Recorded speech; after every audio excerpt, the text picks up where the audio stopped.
Entonces, vamos a revisar lo de patología mamaria benigna. El tema de patología mamaria benigna, pues, es un tema un poquito diferente porque pues casi siempre estamos acostumbrados a hablar de cáncer y que como que lo único que hay en el seno es el cáncer y uno pensaría que es como lo más importante. Pero lo que hemos encontrado es que esta patología mamaria benigna realmente eh, hace parte del día a día, es decir, se convierte en algo más frecuente que el mismo cáncer incluso.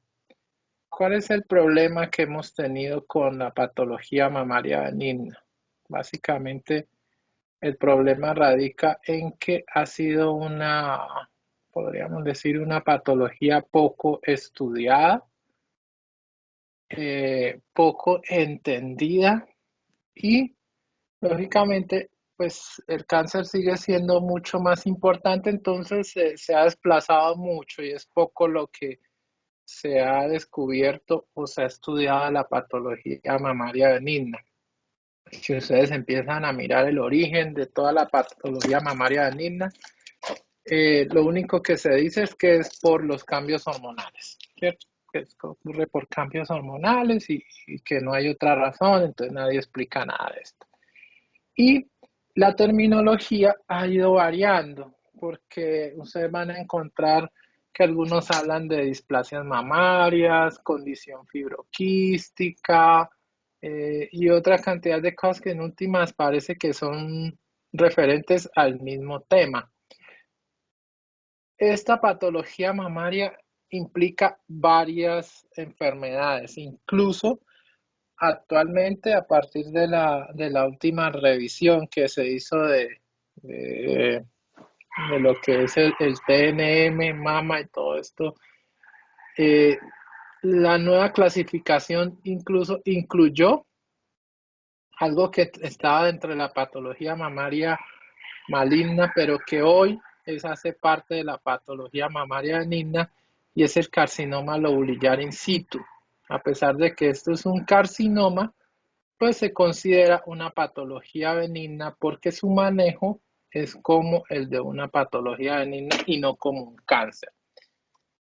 Entonces, para entender la patología mamaria benigna, ustedes tienen que hacer referencia a todas estas cosas. Generalmente son 4, 5, 6 cosas las que hacen parte o engloban todo el proceso de patología mamaria benigna. Dentro de lo más importante está esto que van a conocer como el ANTI o el ANDI, que no hace referencia a ninguna asociación de industriales, como alguien me dijo alguna vez, sino que hace referencia a un grupo de enfermedades que son las más frecuentes dentro de la patología mamaria benigna y que son enfermedades que se derivan de un proceso de evolución normal. Me explico. El seno tiene un proceso así como cuando ustedes estaban en primaria que le enseñaban que las plantas nacen, crecen, se reproducen y mueren. El seno tiene algo parecido, tiene un proceso de crecimiento, un proceso de reproducción y un proceso no de muerte, pero sí de involución. Entonces Andy agrupó todas esas patologías, ahora hablamos de ellas. Hay otras que se conocen como procesos pseudotumorales, otras son los tumores propiamente benignos. Aquí se incluyen los tumores del parénquima mamario, que no tienen nada que ver con el tejido mamario funcional. Los trastornos inflamatorios también hacen parte de lo que es la patología mamaria benigna. Estos trastornos inflamatorios, pues ya ustedes los conocen, como es la mastitis relacionada no con el parto o puerpebral, y las enfermedades como los abscesos mamarios. Otra patología que entra dentro de la patología mamaria benigna son las malformaciones y acá le vamos a agregar un adicional que es el crecimiento de la glándula mamaria en hombres, que es lo que conocemos como ginecomastia. ¿Listo? Entonces, arranquemos con la primera. Entonces, la primera es el ANDI o el ANDI, que realmente son unas siglas que traducen la anomalía del normal desarrollo e involución de la mama. Técnicamente esto es un término que me parece muy confuso, por eso al principio hablábamos de que en patología mamaria la terminología es muy variable, muy medio loca.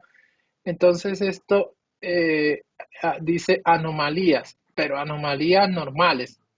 Entonces como que, bueno, si esa anomalía debe ser algo anormal, pensaría uno. Pero entonces, ¿qué es lo que ellos dicen? Eso es algo normal que ocurre como una alteración dentro del desarrollo y esto no lo podemos considerar una enfermedad. Entonces son las transformaciones que sufre la mama durante el desarrollo generada por los cambios en el ciclo hormonal, procesos de involución que producen o llevan a unos cambios histológicos con unas manifestaciones clínicas que pueden ser muy variables y esto es lo que también se conoce como condición fibroquística, que es como un sinónimo en cuanto a terminología. Y este cuadrito resume todo lo que es el ANDI. Entonces, estas son las patologías mamarias benignas y es lo que ocurre durante todo el proceso de desarrollo e involución del seno. Entonces, se ha dividido el seno o las etapas del seno en tres etapas. Una que arranca de los 15 a los 25 años. Durante este proceso, el seno está en pleno desarrollo, es decir, está en su etapa de crecimiento. Entonces, ¿qué es lo que normalmente va a ocurrir? Desarrollo lobulillar, a expensa de los progestágenos, desarrollo estromal, a expensa de los estrógenos, y el pezón empieza a hacer eversión. Eso es lo que ocurre normalmente. ¿Cuáles son las anormalidades? Y estas anormalidades entre comillas que ocurren en este punto. Entonces, las anormalidades son aquellas alteraciones que no son patológicas como tal, sino que se da simplemente por un desbalance en este proceso hormonal y empieza a tener este tipo de lesiones. Dentro de ellas, los más comunes son los fibroadenomas, que como vamos a ver es el tumor sólido más frecuente en las mujeres en esta etapa de desarrollo. La hipertrofia, es decir, el seno crece un poco más allá de lo que normalmente debe crecer, y el pezón invertido, es decir, el pezón no se desarrolla, no sale y el pezón permanece metido dentro de la mama. Hasta ahí no debe generar ningún tipo de complicación a la mujer en este caso, o sea, no tiene que generar ninguna sintomatología ni malestar. Cuando estas anomalías se convierten en enfermedad, cuando ya empiezan a generar síntomas. ¿Y cuáles son los síntomas? Entonces aparecen los fibroadenomas, pero gigantes, que ya se palpan, que ya duelen, que incomodan, entonces se consideran enfermedad. Lo mismo ocurre con la hipertrofia mamaria, cuando ya llegamos a la gigantomastia, que son esas mamas que ya tienen una repercusión dentro de la parte osteomuscular con dolores frecuentes en la espalda y a nivel cervical, que es lo que más refieren las pacientes. Y la otra es la mastitis periductal, que es cuando ese pezón que está invertido empieza a acumular detritus y finalmente va a generar un proceso de inflamación. Entonces, esto es la primera parte. Luego viene la segunda parte, que es la época de la reproducción. Aquí ya vamos a tener los cambios cíclicos totalmente ya maduros, podríamos decir, en donde ya hay una temporalidad entre la producción de estrógenos y progestágenos, podríamos decir que de una forma ya un poco más regular. Entonces acá vamos a tener lo que son los cambios en ese ciclo. Entonces estos cambios en el ciclo nos pueden generar dolor mamario y es la llamada mastalgia cíclica, pero además este aumento de la secreción hormonal hace de que haya un desarrollo del epitelio funcional de la mama, en este caso el epitelio ductal y el epitelio lobulillar, y entonces podamos tener una nodularidad aumentada con cada cambio del ciclo. ¿Cuándo se convierte esto? Bueno, cuando ya este dolor mamario se vuelve incapacitante y que el paciente, la paciente debe consultar en forma constante por el dolor. Y adicionalmente vamos a tener enfermedad cuando esa hiperplasia del epitelio empieza a transformarse en una hiperplasia que llamamos hiperplasia florida o empieza a tener cambios de tipo de forma atípica, o sea, diatipia. Ahí ya se consideran enfermedad porque este epitelio se vuelve hiperplásico, pero además de eso se pone en un epitelio que cambia su conformación. Y finalmente, cuando ya el seno pasa su etapa de desarrollo, es decir, pasa de los 40 años o de los 35, aparece la etapa de la involución. Y en esta etapa de la involución, entonces cuando el seno empieza ya a cumplir su proceso de producción de leche, en este caso, y ya empieza a retraerse todo. Entonces, ¿qué empieza a Empieza el seno a involucionarse, empieza a disminuir la cantidad o el tamaño de los lóbulos mamarios, empiezan los ductos mamarios a cerrarse, empieza a tener un recambio epitelial, ya el epitelio no necesita estar listo para que pase leche tiene que ser funcional. Entonces, un epitelio que queda ahí como una cicatriz. Entonces, ¿qué puede pasar aquí? Podemos tener varias cosas. Primero, que esos ductos no se cierren, entonces permanezcan etásicos. Que ese recambio epitelial lleve a una hiperplasia ductal, es decir, como el epitelio ya deja de tener la misma conformación inicial, se vuelve un epitelio diferente que puede crecer muy parecido a lo que pasa en la hiperplasia del embarazo, pero en este caso no tiene mucho que ver con ese tema hormonal, sino que es una hiperplasia secundaria, un proceso de reparación. Entonces aparece la hiperplasia ductal y como pasa en el seno de la edad reproductiva, esta hiperplasia se puede tornar enfermedad cuando empiezan a tener atipia.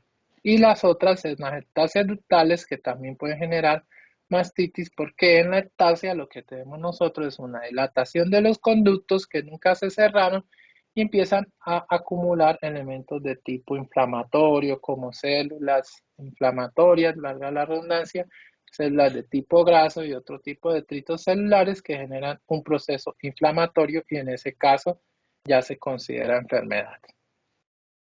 Pero, ¿cuál es la principal causa de consulta en patología mamaria? El 52% de la patología mamaria benigna corresponde a esa que vimos anteriormente, que es muy frecuente dentro de la edad reproductiva, que es la mastalgia, que ya dijimos puede ser relacionada o no con el ciclo y ocurre en el 52% de la consulta mamaria. Incluso uno diría que puede ser hasta más, porque casi que la mayoría de las mujeres que nos consultan por patología mamaria lo hacen por presencia de dolor. Entonces es importante tener en cuenta eso.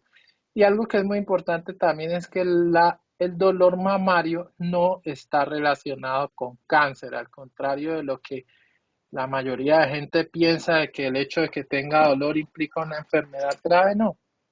El dolor se relaciona con cáncer solamente en 5% de los pacientes.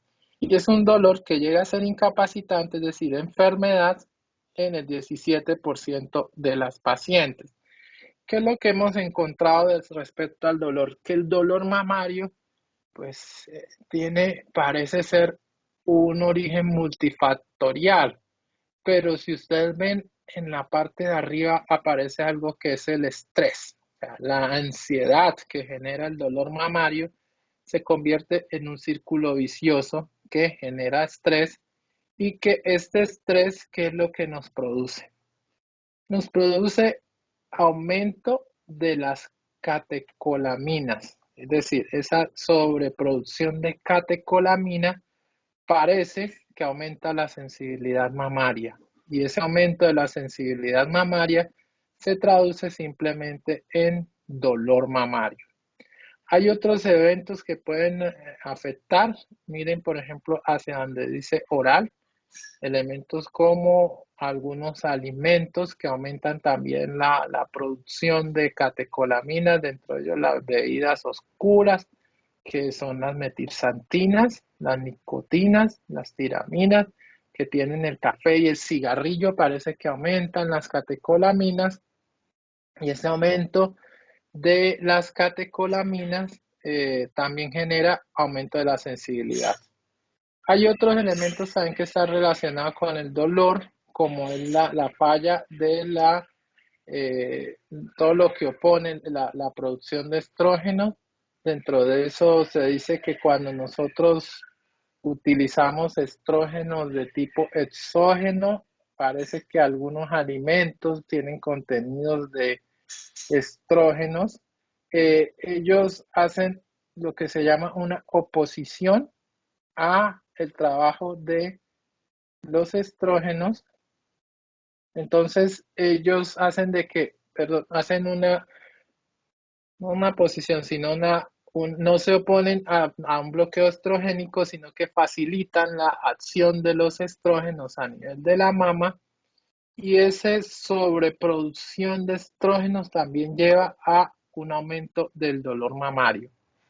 Por otro lado están alteraciones a nivel de lo que es la fase lútea, el ovario, y las alteraciones que pueden estar relacionadas sobre todo con la producción de prolactina. Entonces la hiperprolactinemia puede ser incluso transitoria en algunos casos, también puede generar dolor mamario. Entonces, como vemos, hay muchos eventos que generan el dolor mamario, desde eventos muy propios de la parte hormonal hasta eventos externos como son algún tipo de dieta o algunos elementos como el estrés. Entonces, la mastalgia o el dolor mamario lo podemos resumir en dos tipos grandes, que son los cíclicos y no cíclicos. Dentro de los no cíclicos, uno que tiene mucha importancia es el dolor relacionado con la pared abdominal. Y no es un dolor propiamente generado por la mama, sino que es el dolor de todas esas estructuras osteomusculares que están ahí alrededor de la mama y básicamente sobre la base. Cuando se estudian los porcentajes, se ve que la mayoría de la patología o la mayoría del dolor mamario es por los cambios en el ciclo. O sea, cuando tenemos sobreproducción de estrógenos, sobreacción de los estrógenos sobre la mama, hay dolor. Cuando disminuye el dolor.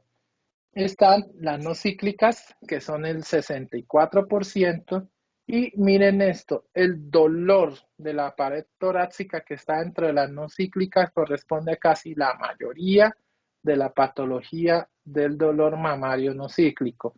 Entonces, dolor de la pared torácica, ¿cuáles son los eventos que vamos a encontrar? Costocondritis, condritis propiamente dicha, la neuritis o lo relacionado con el trauma torácico.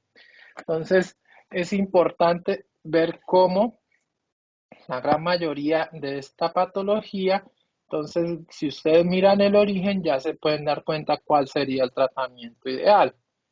¿Y cuál sería entonces el tratamiento ideal del dolor mamario? ¿Qué nos dice el público? ¿O no hay público?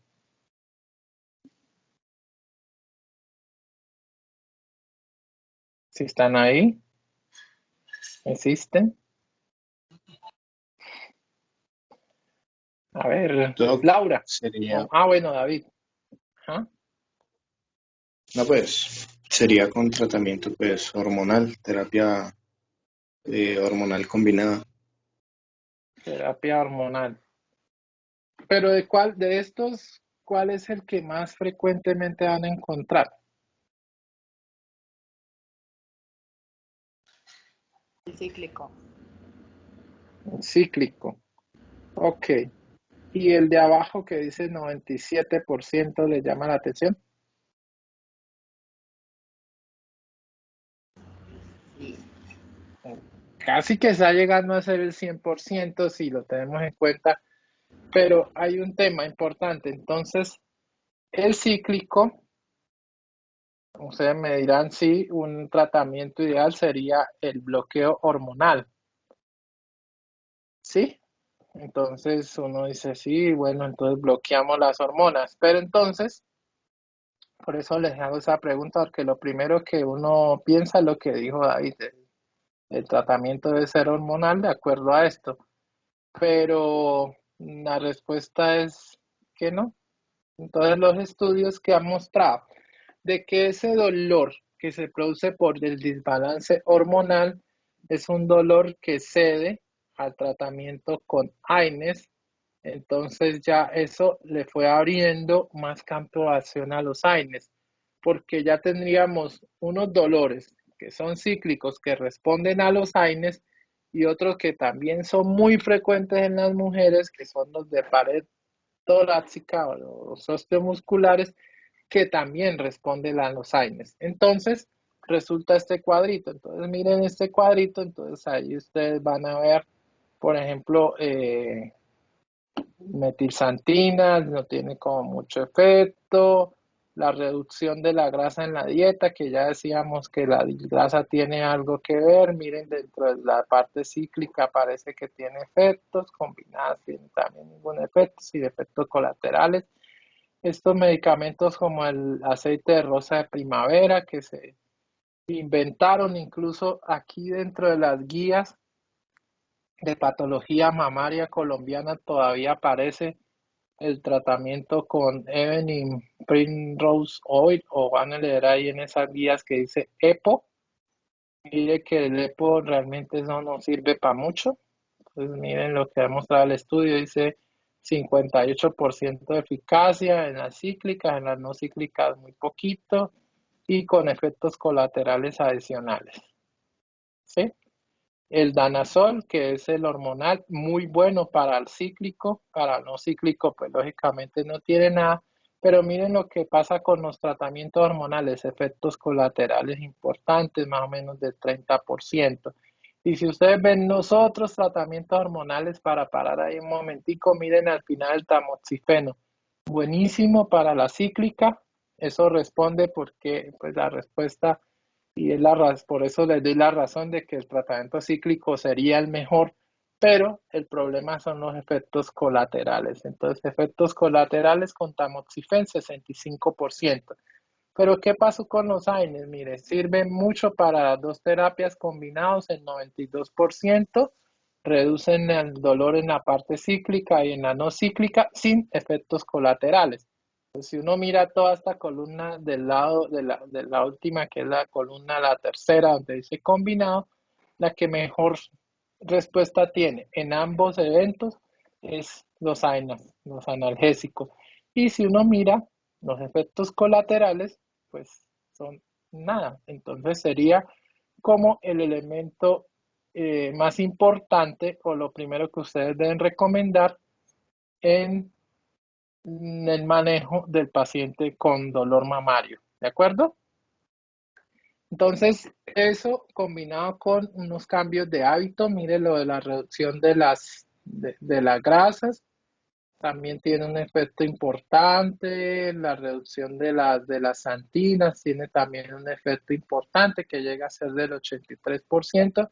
Entonces, una intervención, uno podría decir por varios eventos, sería muy efectiva en el manejo del dolor mamario.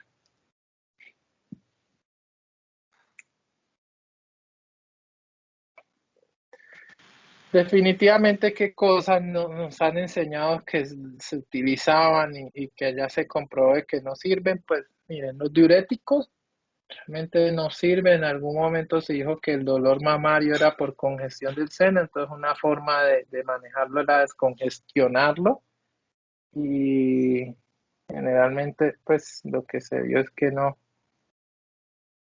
tiene ningún efecto. La otra es la progesterona y las vitaminas E, A, B1, B6, que tampoco tienen ningún efecto sobre, sobre el dolor mamario. Denme un segundito.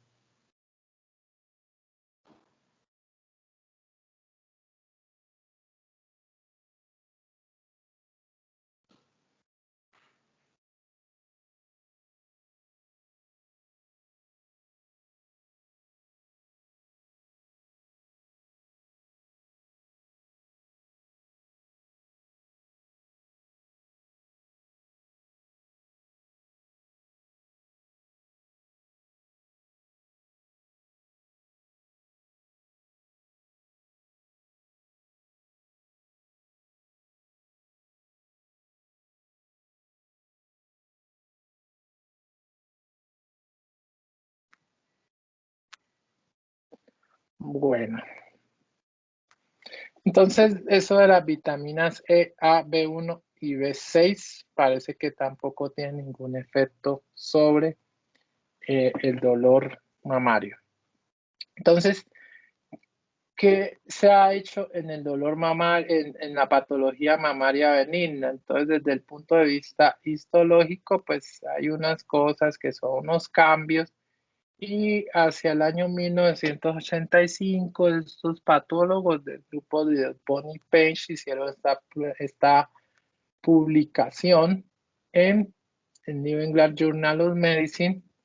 ¿Y ellos qué encontraron? Ellos lo que hicieron fue dividir la patología mamaria de acuerdo a su histología, teniendo en cuenta la probabilidad de transformación en patología maligna. Es decir, ellos dijeron cuáles eran los más susceptibles de transformarse en cáncer y cuáles tenían menos riesgos de cáncer. Entonces dividieron dos grupos grandes, una que se llama lesiones no proliferativas y otras que se llaman proliferativas, siendo las más frecuentes encontradas las no proliferativas en un 75% y las proliferativas en un 20%. Esto aquí hacía referencia a la reproducción celular, al crecimiento celular que tenían cada una de estas patologías. Entonces, las que tenían mucho crecimiento celular le llamaron proliferativas, las que no tenían mucho, no proliferativas. Entonces, dentro de las no proliferativas aparecieron los quistes, la ataxia ductal, la hiperplasia ductal, los tumores del estroma, los fibroadenomas y los tumores que se llaman tumores filoides. Y dentro de las proliferativas aparecen las adenosis esclerosantes y el papiloma ductal, en este caso sin atipia. Y en otro grupo aparecieron las que tenían atipia. Aparecieron la hiperplasia lobular atípica, la hiperplasia ductal atípica, y aunque yo lo metí en este cuadro, iría en un cuadro aparte, que es el carcinoma lobular in situ. Esto es otra patología, pero hace parte de la patología que se comporta con un riesgo de malignidad o de transformación maligna más alta. ¿Por qué? Porque esto fue lo que encontraron ellos. Entonces, mire, todas estas que eran no proliferativas, donde están los quistes, donde están los fibroadenomas, donde están la hiperplasia ductal, la ataxia ductal, el riesgo de transformarse en maligno es 1, prácticamente es nada. Pero ya cuando hablamos de las proliferativas, vemos de que el riesgo puede aumentar. Si no tiene atipia, de 1,5 a 2, pero miren lo que pasa cuando tenemos atipia o estamos ante un carcinoma lobular in situ. El riesgo aumenta de 4,5 a 5. Es decir, se vuelven en lesiones, como decía anteriormente, la gente precancerosa, premaligna, que esa palabra no existe dentro de la terminología, pero para que ustedes entiendan un poquito la gravedad del tema cuando empiezan a tener atipia. Entonces, vamos a ver cada una. Las no proliferativas están en todos los quistes mamarios. Recuerden que esos quistes se dividen en grupos. Hay unos que se llaman quistes simples, que estos quistes constituyen casi el 25% de las masas palpables, sobre todo en mujeres por debajo de los 35 años.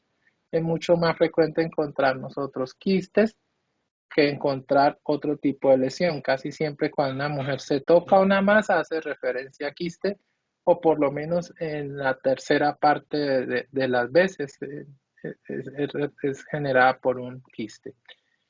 Su origen en los acinos lobulares dilatados. Esto es como cuando se nos dilata a nosotros un conducto y produce una ataxia ductal. En este caso, cuando se dilata un acino, se lleva a la producción de un quiste. El pico está entre los 30 y los 50 años y generalmente después de la menopausia tiende a evolucionar.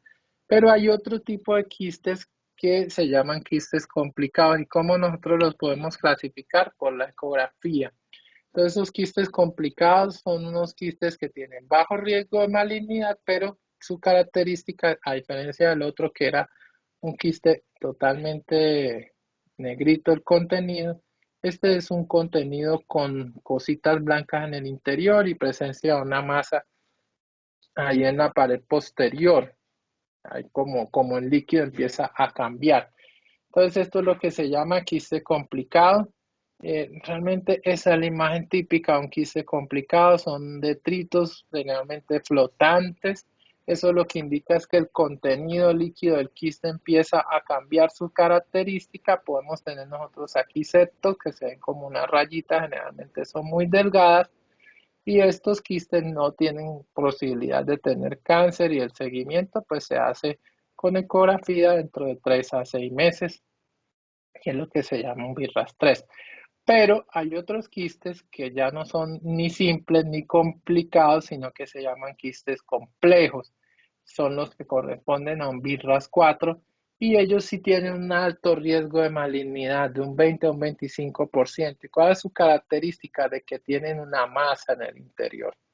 Entonces, así como aparece esa imagen, entonces está el quiste que es líquido, pero adentro del líquido aparece una pelota fija a la pared, puede ser anterior, posterior, pero es una masa fija, irregular, generalmente tiene flujo sanguíneo al interior, entonces miren que cuando uno le pone Doppler empieza a haber circulación Doppler en el interior.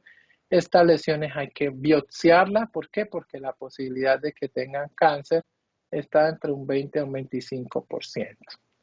Las otras lesiones benignas que encontramos son los fibroadenomas, que es el tumor benigno, tumor sólido benigno más común de la mama, sobre todo en jóvenes menores de 30 años.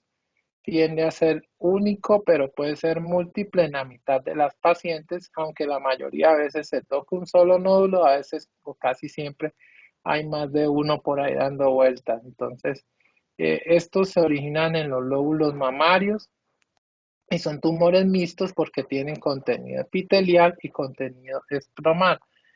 Posibilidad de que se transformen en cáncer son muy bajitas, dice del 0,1 al 0,3%. Incluso cuando es de este tipo lobular, cuando generan algún tipo de neoplasia, que es casi que rara, generan una neoplasia de tipo lobular que tiene mejor pronóstico que la ductal. Entonces, podríamos decir que son tumores totalmente benignos. ¿Cuál es el origen de ellos? Pues realmente no se sabe. Como decíamos al principio, se sabe que es por algo que tiene que ver con nuestra hormona, en este caso una actividad estrogénica intensa, dice que atribuyen la formación de los fibroadenomas. ¿Por qué se piensa en esto? Primero porque aparecen jóvenes donde tenemos altos niveles de estrógenos, puede ser bilateral, no aparece después de la menopausia donde ya no tenemos muchos estrógenos. Y la histología muestra que hay unos receptores estrogénicos a nivel de los fibroadenomas. Entonces, podríamos decir que el fibroadenoma es un tumor estrógeno dependiente de acuerdo a estas señales indirectas. El tratamiento depende del tamaño y la sintomatología. Entonces, cuando son sintomáticos y miden 2 o 3 centímetros, la resección hay que realizarla. Cuando son complejos, es decir, que el patólogo en una biopsia le dice esto es un fibroadenoma complejo, hay que hacerle también resección, dependiente del tamaño. Y definitivamente cuando tienen más de 5 centímetros, así no sean sintomáticos, aunque uno espera que eso sea sintomático, todos hay que sacarlos y hay que operarlos. Siempre que aparece después de los 40 años hay que hacerle biopsia independiente del tamaño. Ustedes ven una ecografía, el radiólogo les dice, mire, esto parece un fibroadenoma, pero si la paciente tiene más de 40 años, no se queden únicamente con el diagnóstico radiológico. Siempre hay que pedir biopsia porque hay un carcinoma que no es tan malo, pero que no deja de ser un cáncer, que es el medular o el mucinoso. La otra patología, entonces dijimos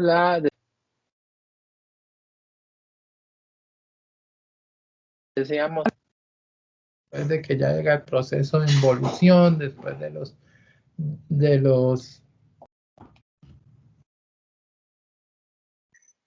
¿aló? ¿Sí me escuchan? Creo que me estoy quedando Sí, sin doctor. batería. Sí. Ok.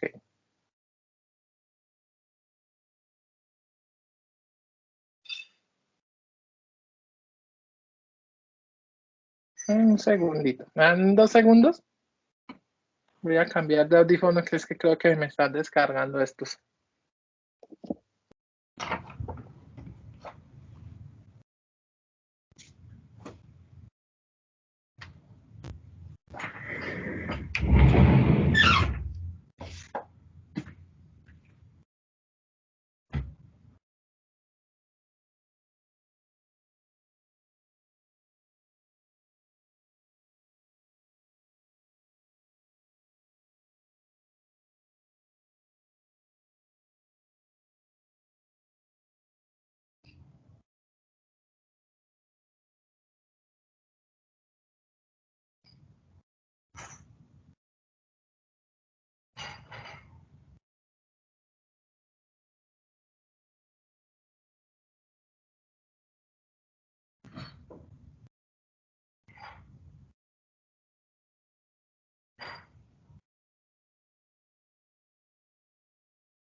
Hola. ¿Se escucha? Sí, doctor, sí se escucha. ¿Vale? Ok. Sí, cambié de audífonos. Entonces, bueno, la otra patología es la ectasia ductal. Esta ectasia ductal, como les decía, ocurre cuando esos ductos que transportaban el líquido empiezan a quedarse dilatados. Esta dilatación pues finalmente hace de que empiece a tener acumulación de detritus y materiales en el interior. Estos ductos se dicen que se dilatan cuando miden más de 2 milímetros. La principal manifestación clínica de estas pacientes es que ustedes van a encontrar de que tienen una telorrea, es decir, una secreción por el pezón que puede ser marrón, amarilla, verdosa, negra, generalmente. Pero es importante ustedes reconocer de que esta puede ser espontánea, es decir, que la mujer se va a quejar porque le mancha el brasier, o puede ser inducida. ¿Cuándo hay que hacerle tratamiento a esto? Y esto es muy importante. Aquí no lo pusimos, pero entonces, ¿cuándo vamos nosotros a hacer tratamiento en una ectasia ductal? Cuando la secreción es espontánea, es decir, que le mancha el brasier a la paciente y se queja porque eso sale y sale líquido, entonces siempre esa paciente debe ser remitida a cirugía de mama. Cuando esa secreción está asociada a presencia de nódulos, es decir, la paciente, ustedes le dicen, pues ya les menciona, no, es que yo me aprieto el seno y me sale líquido, pero además de eso tengo un nódulo que se me palpa. Esta paciente también tiene que ser remitida a cirugía. Y la otra es cuando esta secreción puede ser espontánea o inducida, es de color rojo, es decir, es como sangre, mejor dicho, cuando es sanguinolenta o cuando es transparente como el agua. Algo que siempre se los recomiendo y ustedes lo tienen que hacer y no se olviden, esto no lo van a encontrar en los libros. Cuando ustedes tienen una secreción por el pezón, ustedes siempre cojan una gasita, unten la gasita de la secreción y van a mirar el color en la gasita blanca. Nunca se fijen del color que da la secreción sobre el pezón y la areola. ¿Por qué? Porque recuerden que el pezón y la areola son pigmentados y ellos alteran ese color. Entonces van a encontrar muchas mujeres que dicen, es que a mí me salió una secreción roja por el pezón y era bastante, o eso era pura sangre y no sé qué. Entonces no se fijen de eso si ella la secreción la ha visto sobre el pezón o sobre la areola. ¿Por qué? Porque eso no es secreciones amarillas y si las pone encima del pezón o la areola se ven como si fueran rojas o sangre y cambia un poquito la visión de lo que tenemos. Entonces siempre que ustedes evalúen una secreción por el pezón, cojan una gasita, un algodón, úntenlo de esa secreción y ahora sí miren el color dentro de una superficie neutra. Entonces la otra patología es la hiperplasia epitelial ductal. ¿Qué es lo que pasa? Pues acuérdense que cuando llega el proceso de crecimiento de los ductos por el influjo hormonal, empieza a hacer un crecimiento que puede ser exagerado. Entonces lo que nosotros llamamos hiperplasia. ¿Qué pasa? Con el tiempo esta hiperplasia ya llega el proceso de involución después de los 35, de los 40 años, y ese tejido hiperplásico empieza a ya no ser funcional, sino que empiezan las células a continuarse crecimiento. Entonces ya es lo que se llama una hiperplasia ductal, pero este crecimiento, si no es un crecimiento bien normal, empieza a tener atipia, y entonces lo que se llama la hiperplasia epitelial atípica. ¿Y qué dijimos de la atipia? La atipia aumenta el RR y aumenta la probabilidad de cáncer. Entonces nosotros la atipia la podemos decir que puede ser leve, cuando es de 3 o 4 capas, y puede ser florida cuando tiene más de 5 capas. Así lo van a encontrar desde el punto de vista patológico. Entonces, siempre que ustedes tengan una hiperplasia epitelial, lo más importante es que el patólogo les debe reportar si tienen o no atipia.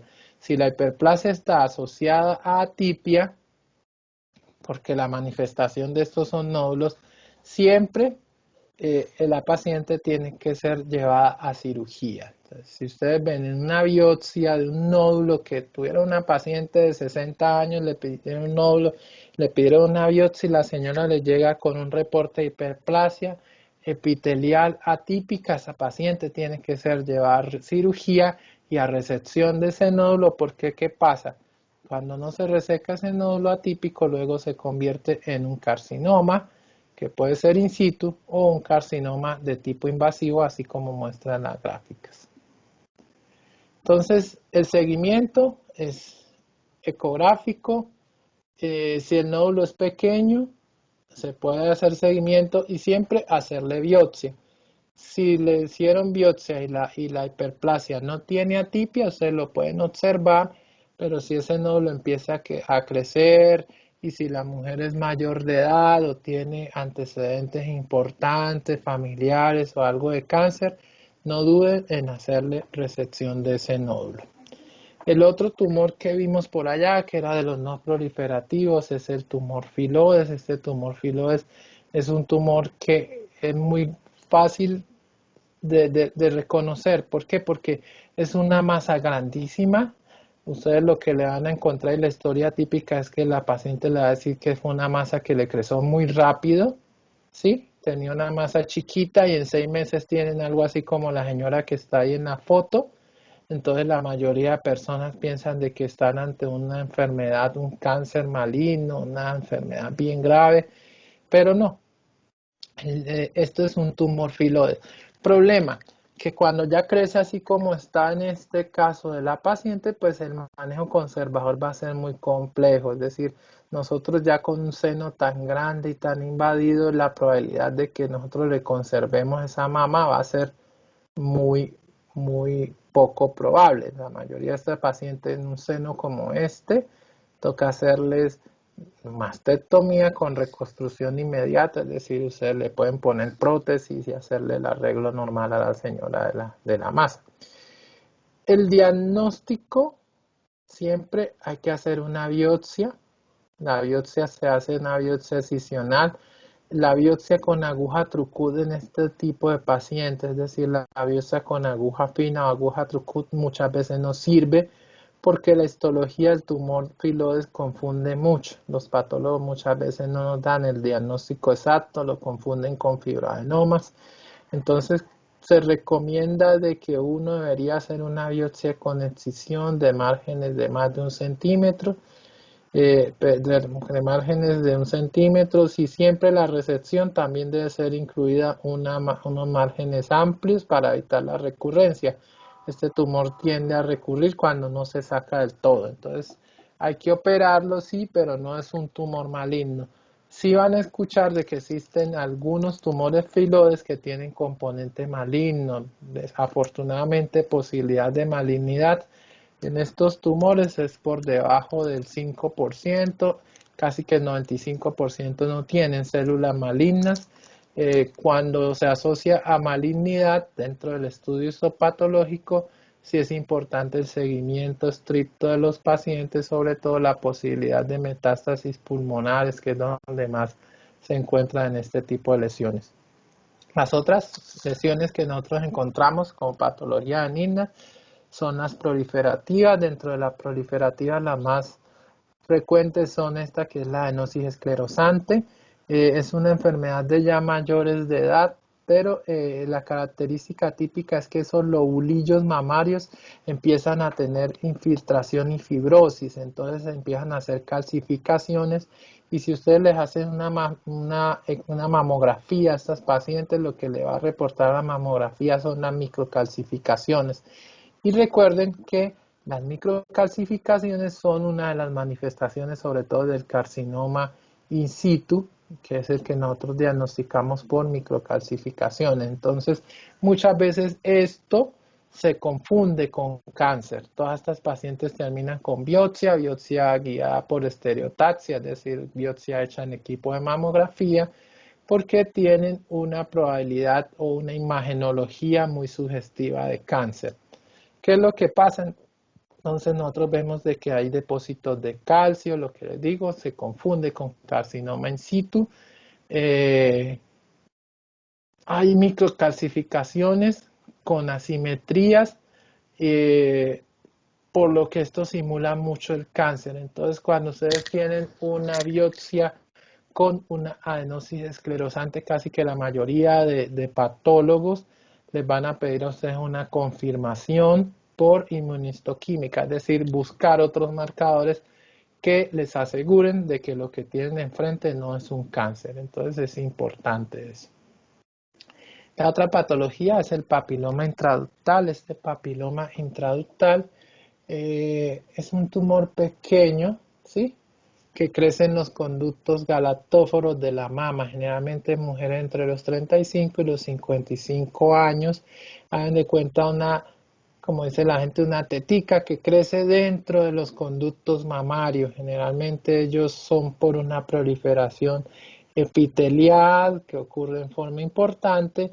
Ellos pueden generar finalmente obstrucción del pezón, del conducto, porque empiezan a crecer mucho dentro del conducto, y estos sí pueden asociarse a una secreción serosa o sanguinolenta, es decir, pueden tener esas secreciones sospechosas de sangre pura o secreción como agüita transparente. Entonces, en este caso, siempre estos pacientes deben ser remitidos a cirugía y el manejo debe ser la resección quirúrgica del conducto galatóforo afectado. Entonces, el papiloma intraductal casi que siempre vamos a manejarlo con cirugía. Miren que si el papiloma se asocia a atipia, tiene 5 veces probabilidad de que se convierta en cáncer.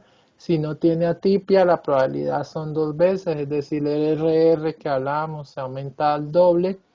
Y cuando tenemos múltiples, también aumenta mucho el riesgo, es decir, ecográficamente ustedes pueden ver los papilomas intraductales y el radiólogo les dice hay 3, 4, no sé, más de 2 papilomas intraductales.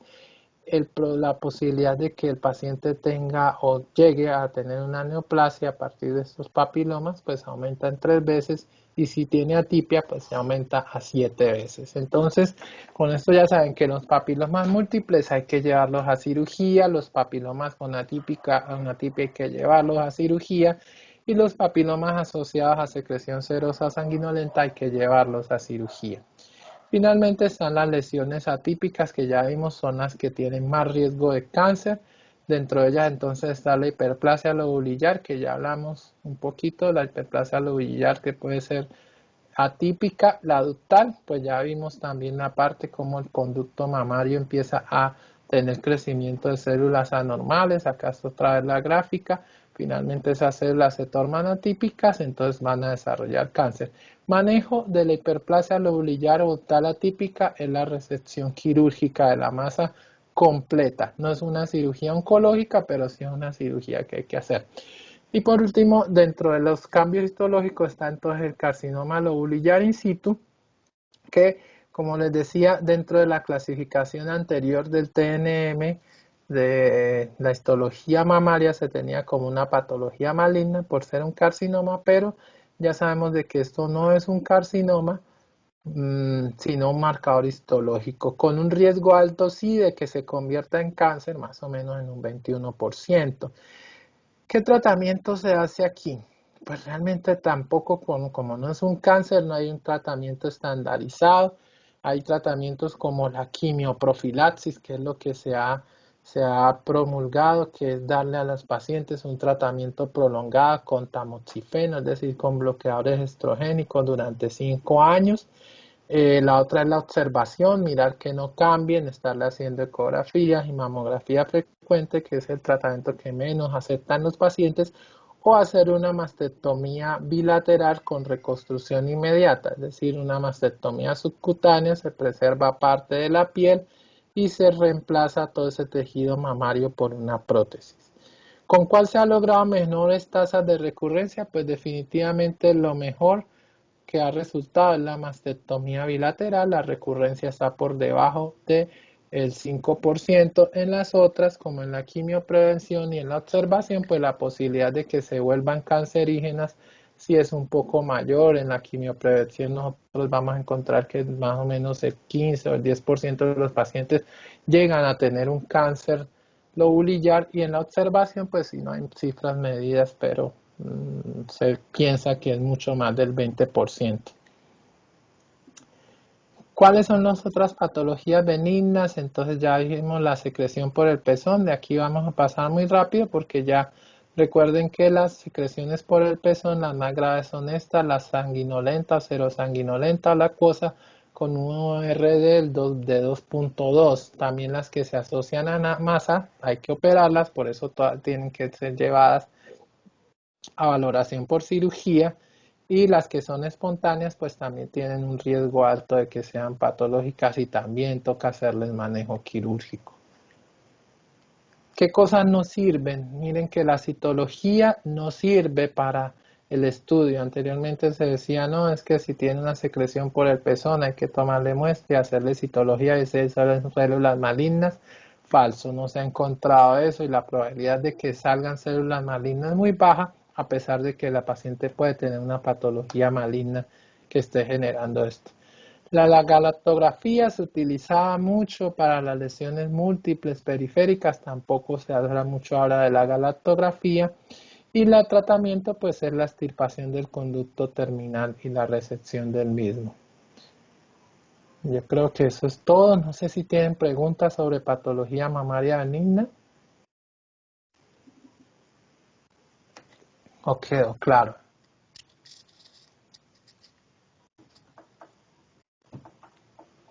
Doc, No quedó claro. entre las recomendaciones que se le debe hacer a una paciente cuando está frente a una mastalgia, se le debe también orientar también con el uso del sostén. Algo así leía también. A ver, una de las cosas, es variable el tema del sostén, ¿sabes? Porque hay muchas pacientes como, recuerden que el dolor mamario es por un tema de hipersensibilidad. Entonces hay pacientes que dicen que se sienten mejor incluso sin tener sostén. ¿Cuáles son las mujeres que se benefician de un sostén sobre todo ajustado? Las mujeres que tienen dolor generado por procesos mecánicos como la hiperplasia mamaria, la gigantomastia. Ellas sí les va mejor con un sostén ajustado. Pero las otras, las del dolor cíclico, son senos hipersensibles. Entonces casi que el sostén no les va muy bien y por lo menos lo que le van a decir es que prefiere estar con las puchecas al aire que tener un sostén. Entonces el sostén para las que tienen senos grandes con dolor en la espalda, pero el resto no tiene ningún tipo de indicación. Algo que no les mencioné ahí, que de pronto es muy sencillo, ya que hablamos del dolor mamario y todo este tema de sostenes, es la aplicación de frío local. El frío local se ha visto que actúa o que tiene un efecto tan benéfico como los analgésicos tomados. Entonces la aplicación de compresas de hielo, de paños de agua fría, parece que mejora un poco el dolor mamario, sobre todo esa hipersensibilidad que es la que nos está generando el dolor, mejora mucho con la aplicación de frío. Acuérdense que el frío produce cierto bloqueo de las terminales nerviosas y eso se traduce en una disminución de esa hipersensibilidad. Pregunta. En el carcinoma lobulillar, el que no es carcinoma, In situ. ahí es Carcinoma lobulillar in situ, ¿no? Porque el otro sí es un cáncer, el invasivo. ¿Listo? ese ahí uno primero le tiene que dar manejo médico a la paciente o se le puede de una vez hacer cirugía o cómo es. Bueno, en el lobulillar in situ no hay como una conducta totalmente o universalmente aceptada. Las conductas son esas tres que les puse ahí: observación, quimioprofilaxis y cirugía. Eso se discute mucho con la paciente, qué es lo que quiere. Por ejemplo, en el caso de las pacientes que tienen antecedentes familiares de cáncer de seno y aparecen con un lobulillar in situ, lo que uno les recomienda es mejor hacerse la cirugía con mastectomía profiláctica bilateral y reemplazo inmediato o reconstrucción inmediata con prótesis. Las que no quieren cirugía, se les hace una quimioprevención. ¿Y a cuáles van a ser ese grupo? Las que no tienen factores de riesgo, la que tiene buen acceso o buena posibilidad a un servicio de salud donde no le falte la quimioprofilaxis y que definitivamente no quiere hacerse tratamiento quirúrgico, es decir, no quiere que le quiten sus senos, entonces una quimioprofilaxis es una opción buena. ¿Cuál es la menos recomendada? La observación, porque la observación implica de que la paciente esté realizándose en forma constante, ecografías, mamografías y estar yendo a consulta cada 2 o 3 meses al año durante casi que todo el resto de su vida. Entonces, esas son las opciones, pero decir que una sola es la que hay que realizar, pues depende de los factores y depende de lo que quiera la paciente, ¿no? Y la persona que decide hacerse pues el tratamiento médico, o sea, no dejar en observación, ¿cada cuánto se le debería hacer pues seguimiento o se le deja de hacer seguimiento? Las que están con quimioprofilaxis durante el primer año de tratamiento se hacen imágenes cada 6 meses y después del primero o segundo año ustedes le pueden hacer una imagen anual sin terminar, o sea, sin suspender el tratamiento. Recuerden que son 5 años tomando medicamentos como el tamoxifeno o el raloxifeno, ¿no? Una capsulita al día se toma y con eso. Gracias. Bueno, chicos, ¿alguna otra pregunta de patología mamaria benigna? Bueno, entonces yo quería mostrarles esto y por qué cogimos la benigna, porque realmente de cáncer van a escuchar y se va a hablar todo el tiempo y es mucho más fácil uno encontrar es más fácil uno encontrar información relacionada con todo lo que es cáncer. Pero información sobre patología mamaria benigna es muy poco y curiosamente lo que ustedes más van a ver como médicos en su consulta de atención primaria es esto, antes que cáncer. La probabilidad de cáncer existe, sí, pero de 10 pacientes que le lleguen a ustedes por patología mamaria, podríamos decir nosotros fácilmente que más de las 10, 8 van a ser patología benigna y 2 serían patología por lo menos sospechosa o que tenga que ver con algo de cáncer. De resto, casi que todo va a ser manejo con observación, de pronto hacer biopsias para estar seguros, pero ninguna va a tener patología neoplásica asociada. Importante el tema del dolor mamario y se ha visto que el efecto que ejerce el médico dentro de tranquilizar al paciente y disminuir eso que allá veíamos como el estrés, tiene un efecto terapéutico muy importante sobre el proceso de disminución del dolor y mejoría del cuadro clínico del dolor mamario. ¿Listo? Bueno, chicos, entonces eso es todo. Si no hay más preguntas, los dejo. ¿Vale? Muchas gracias, doctor. Bueno, Vale, pues, doctor, muchísimas muy bien. gracias. Ya Gracias, ustedes doctor. terminan rotación en el hospital, ¿cierto? Sí, doctor, terminamos Ya. el día de hoy. Bueno, muchachos. Entonces, estamos viéndonos luego. Mucha suerte. Bueno, doctor, Cuidan, muchas ¿vale? gracias. Doctor, una pregunta. Con respecto a las notas, ¿usted las da o diferente doctor con los que pasamos las da? Chao.